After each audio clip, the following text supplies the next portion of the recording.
Jessie Mendiola, pangarap makasama si Ate V sa pelikula, kahit dadaan lang po ako sa likod ninyo.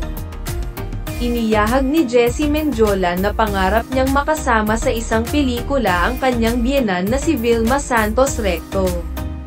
Sa Fast Talk with Boy Abunda, tinanong ni Tito Boy si Jessie kung ano ang magpapabalik sa kanya sa showbiz.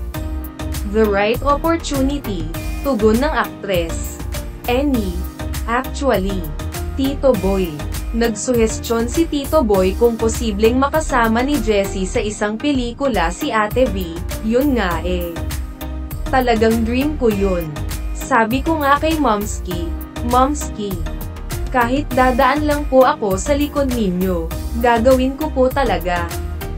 Kahit pabalik-balik lang po ako, gagawin ko talaga, biro ni Jessie.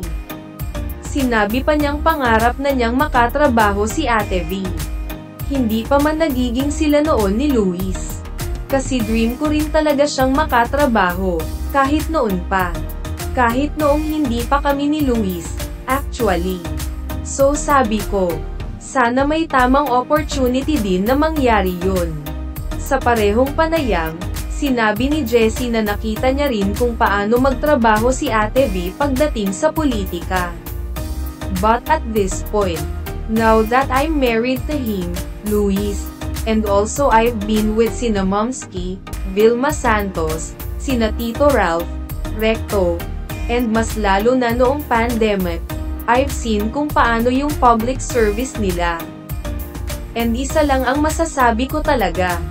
Grabe talaga yung public servants natin, saad niya. Kung sakaling tumakbo si Luis sa politika, susuportahan ni Jessie ang kanyang asawa. Unang ikinasal sina Luis at Jessie sa isang intimate civil ceremony noong 2021. At nitong nakaraang Pebrero, muling ikinasal ang dalawa sa isang intimate wedding sa Palawan. May isa silang anak na si Isabella Rose, na binansagan din nilang Peanut.